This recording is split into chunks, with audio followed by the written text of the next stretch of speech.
This is Philippine satellite DIWATA-1 heads back home.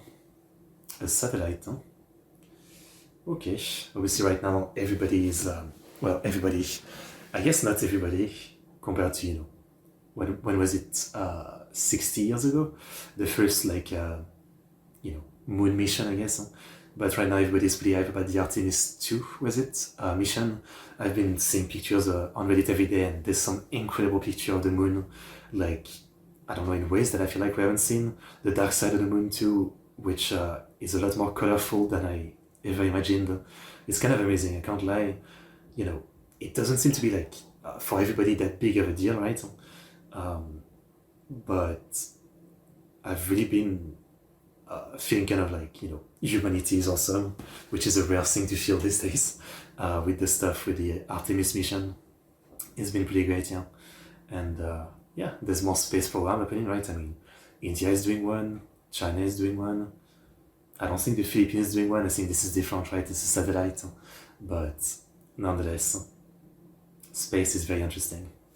Let's watch this by the channel In the Know.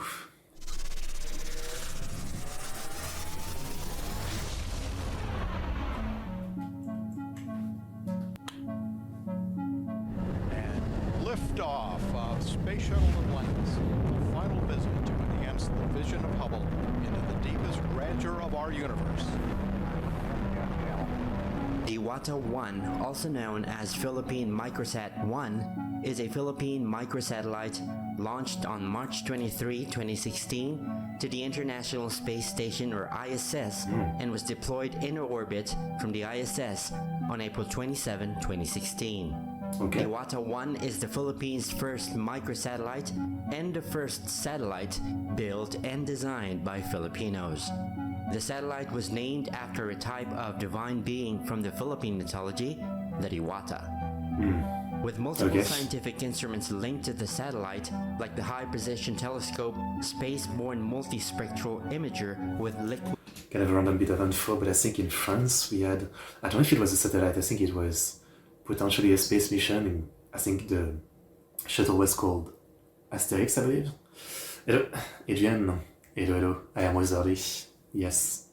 With crystal tunable filter and wide field camera, DIWATA-1 is capable of the following. To monitor the extent of damages from natural disasters such as typhoons.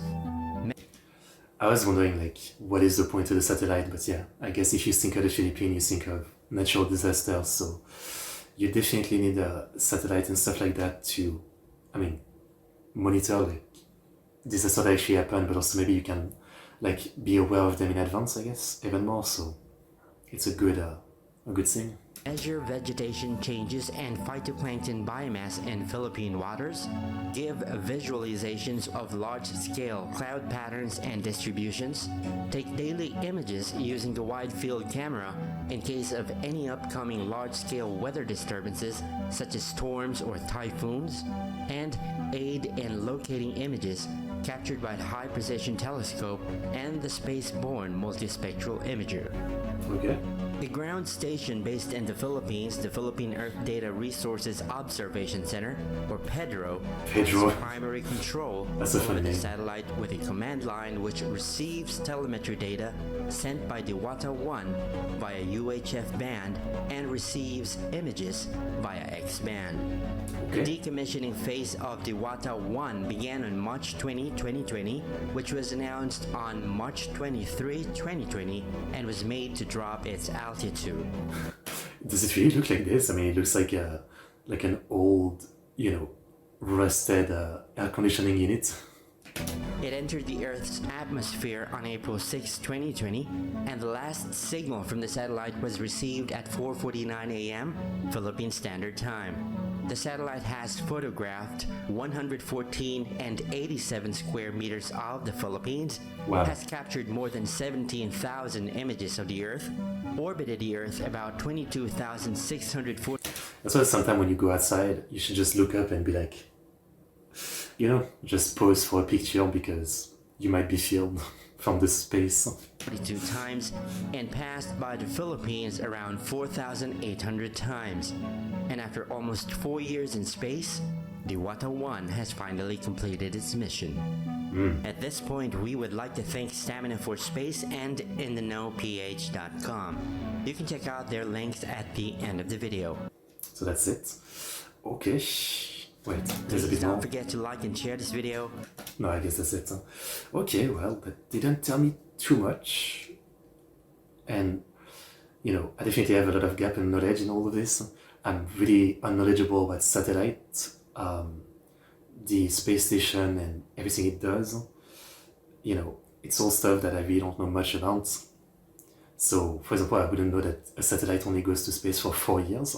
I kind of think of them as stuff that, like, you know, stay there for decades or something, and then they just add newer one, but they don't really, like, take down the one that are old, because I guess, you know, there isn't an easy way to do that. They just eventually perish by themselves or something, right? And then becomes space pollution, the classic, right? But it's interesting. It's pretty damn interesting, satellite stuff, yeah. Yeah. I need to learn more about space stuff and space technology that we use. It's interesting. Okay, well, nice little video to open up the stream, I would say. Interesting. Hello Clément, good. How about you?